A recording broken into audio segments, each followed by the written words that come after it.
Today topic is arithmetic progression. आज हम arithmetic progression के फॉर्मूले और उसकी डेफिनेशन के बारे में पढ़ेंगे कि इसकी डेफिनेशन क्या होती है। इससे हम सभी सम निकाल सकते हैं। सबसे पहले हम एपी की डेफिनेशन करते हैं।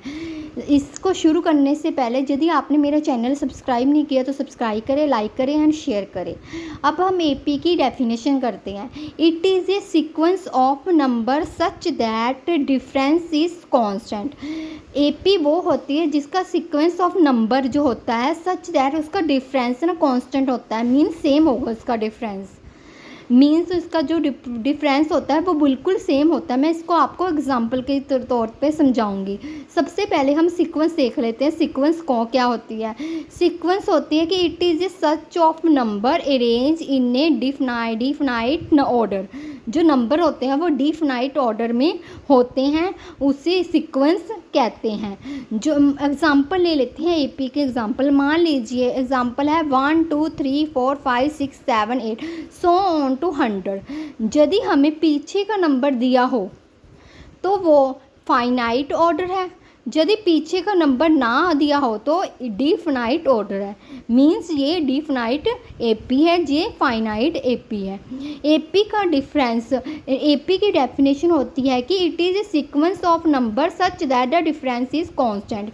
जो एपी का डिफरेंस होता है वो कांस्टेंट होता है। कैसे कांस्टेंट होगा? जैसे 1 2 3 4 5 6 7 सो ऑन टू 100। आप देख सकते हैं कि इसमें डिफरेंस कितना है। 1 2 1 में कितना डिफरेंस है? 1 का। 2 3 में कितने का डिफरेंस है? 1 का। 3 4 में कितने का डिफरेंस है? 1 का।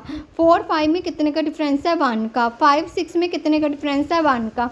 6 7 में कितने का डिफरेंस है? 1 का। 7 8 का कितने का डिफरेंस है? 1 का। डैट इज़ कि हम कह सकते हैं ये एपी है, ये एपी की फॉर्म होती है, ये एपी कहेंगे इसको। जैसे नेक्स्ट एग्जांपल हम देख लेते हैं 100 60 20 -20। जैसे 100 में -60 करेंगे तो 40 का डिफरेंस आ गया। 60 में 20 को माइनस करेंगे तो भी 40 का डिफरेंस आ गया। 20 में माइनस माइनस प्लस हो गया, कितना आ गया? 20 + 20 40 आ गया। तो ये भी सेम है। इट मीन्स कि ये भी एपी की फॉर्म में है। इसी तरह हम ये देख लेते हैं, ये भी सेम डिफरेंस होगा। इसका डिफरेंस कितना है? 0। ये भी 5 में 5 को माइनस करेंगे 0, 5 में माइनस करेंगे 0, 5 में 5 को माइनस 0। यहाँ पर आपको समझ आ गया होना क्या एपी क्या होती है, इसकी डेफिनेशन क्या होती है। एग्जांपल के तौर में मैं आपको समझा दिया कि जो इसका डिफरेंस होता है वो कांस्टेंट होगा। कांस्टेंट मीन्स होता है कि बिल्कुल सेम होगा। सीक्वेंस होता है जो सेंटर ऑफ नंबर होता है रेंज, वो डिफिनाइट ऑर्डर में होगा। जैसे 100 60 20 -20 ये डिफिनाइट ऑर्डर होते हैं, ये फाइनाइट ऑर्डर होते हैं। अब हम टाइप ऑफ एपी देख लेते हैं। टाइप ऑफ एपी कितनी होती है? एक तो फाइनाइट एपी होगी, एक इनफाइनाइट एपी होगी। फाइनाइट एपी की डेफिनेशन होती है the AP has limited term called finite AP. जो एपी की लिमिटेड टर्म होती है वो फाइनाइट एपी होती है। मीन्स जो लास्ट टर्म होती है जो दी होती है वो होती है फाइनाइट एपी। जिसमें लास्ट टर्म ना नहीं दी होती है, ये दोनों क्या होगी? हमारी डिफाइनाइट एपी। समझ आ गया आपको कि टाइप ऑफ एपी कितने प्रकार के? Finite AP and infinite. Finite AP होती है the AP has limited term, जिसकी लिमिटेड टर्म होती है कॉल्ड फाइनाइट एपी। और the AP has unlimited term होवे वो क्या कहेंगे उसको? Infinite AP. इसे फाइनाइट लास्ट टर्म दी हुई हो तो फाइनाइट एपी हो जाएगी, जिसकी लास्ट टर्म ना दी हो तो इनफाइनाइट एपी हो जाएगी। अब पहले अब हमने देख लिया एपी की डेफिनेशन क्या होगी। एपी की डेफिनेशन होगी it is sequence of number such difference is constant. जो इसका डिफरेंस होगा वो सेम होगा, मींस कांस्टेंट होगा। सीक्वेंस होती है कि set of number range in A definite order. जो सेट ऑफ नंबर होते हैं उसको रेंज किस तरह किया होता है? डिफिनाइट ऑर्डर में किया होता है। जैसे इस दोनों का डिफरेंस सेम होता है उसे क्या कहते हैं? एपी कहते हैं। ये दो टाइप के होते हैं, फाइनाइट एपी, एक डिफिनाइट एपी। फाइनाइट एपी वो होती है जिसकी लास्ट टर्म दी होती है, डिफिनाइट एपी होती है जिसकी लास्ट टर्म नहीं दी होती। अगली होती है अगली टर्म होती है general form of AP. General form of AP क्या होती है? सबसे पहले इसमें ए होता है, ए हमेशा होता है फर्स्ट टर्म। डी होता है कॉमन डिफरेंस। ए एन होती है लास्ट वाली टर्म। एन होता है नंबर ऑफ टर्म। एन क्या होती है? जो नंबर ऑफ टर्म होती है। कुछ भी लेट जनरल टर्म में कुछ भी लेट कर लेते हैं। ए हमने लेट कर लिया 2 है, डी हमने लेट कर लिया 4 है।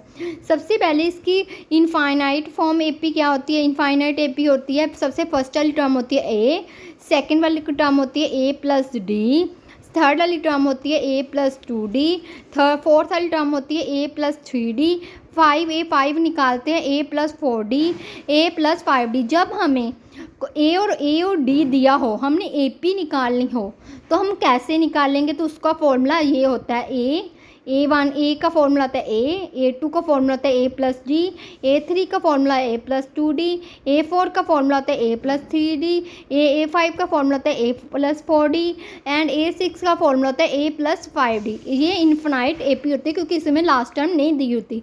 जिसमें ए एन दिया हो, लास्ट टर्म दिया हो, वो हमारी क्या होती है? Finite AP. अब मैं आपको इसको सॉल्व करके दिखाती हूँ। सबसे पहले ए की वैल्यू दी हुई है एंड डी की वैल्यू हमें दी हुई है।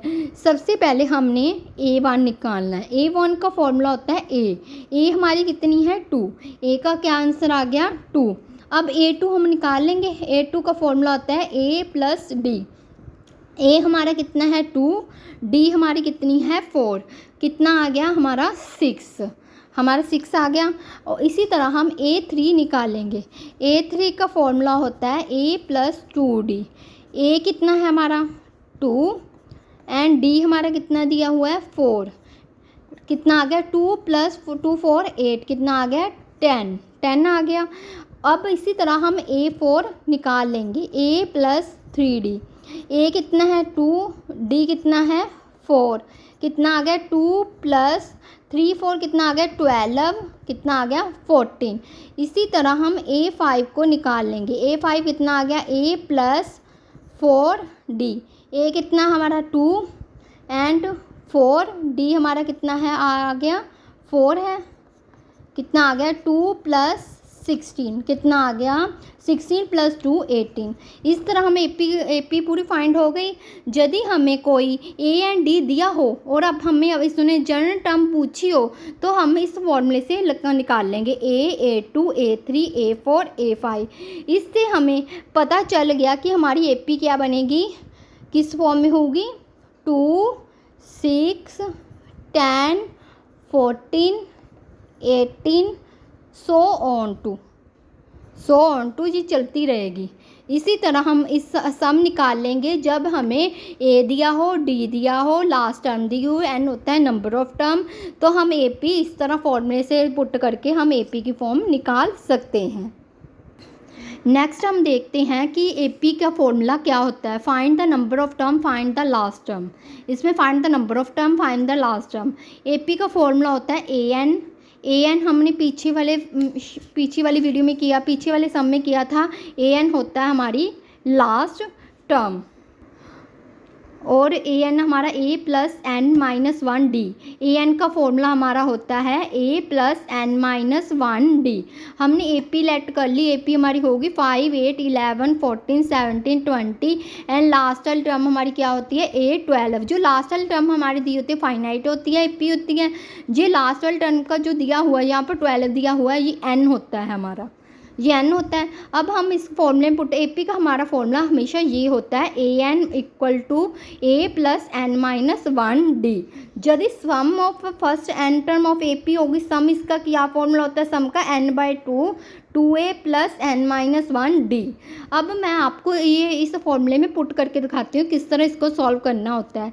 ए होती है हमारी, जो ए होती है वो हमारी होती है फर्स्ट टर्म। फर्स्ट टर्म हमारी क्या है? 5। जो n होता है जो हमारी लास्ट टर्म दी हुई है ना, वो n होता है, कितनी दी हुई है? 12। n कितनी है हमारी? 12। d हमारा होता है कॉमन डिफरेंस। कॉमन डिफरेंस क्या है? 8 में 5 को माइनस कर दिया, कितना आ गया? 3। हमेशा कॉमन डिफरेंस सेम आएगा।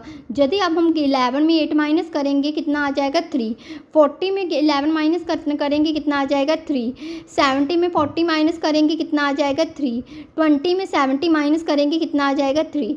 इट मीन्स डी होता है कॉमन डिफरेंस। सबसे पहले हम देखेंगे कि यदि कॉमन डिफरेंस सेम आएगा ना तभी हमारी एपी होगी, नहीं तो हमारी एपी नहीं होगी। अब हम इस फॉर्मूले में पुट कर लेते हैं। इस फॉर्मूले पुट किया तो कितना formula A plus N minus 1 D equal to last term A हमारी कितनी है 5 प्लस एन हमारी लास्ट टर्म कितनी दी हुई है 12 माइनस 1 डी हमारी कितनी है 3, 5 प्लस 12 में 1 माइनस किया कितना आ गया 11, 11 को 3 से मल्टीप्लाई किया कितना आ गया 33 प्लस 5, ये 5 को 33 से प्लस किया कितना आ गया 38। इसका आंसर हमारा क्या आ गया 38। यदि हमें ए एंड डी इस तरह एपी दिया हो तो हमारा फॉर्मूला लग जाता है A plus N minus 1 D. Sum of first term N, इसको हम कैसे सॉल्व करेंगे। एन हमारा कितना है, लास्ट टर्म कितनी है 12 एन होता है नंबर ऑफ टर्म 12/2। ए हमारा कितना दिया हुआ है यहाँ पर 5, एन कितना है हमारा, एन हमारा कितना है 12 माइनस 1, डी हमारा कितना दिया हुआ है 3। कॉमन डिफरेंस 2 6 12, 6 आ गया, 2 5 हमारा कितना आ गया 10 प्लस 12 में माइनस 1 किया 11, 3 आ गया, 6 10 प्लस 11 3 कितना आ गया 33,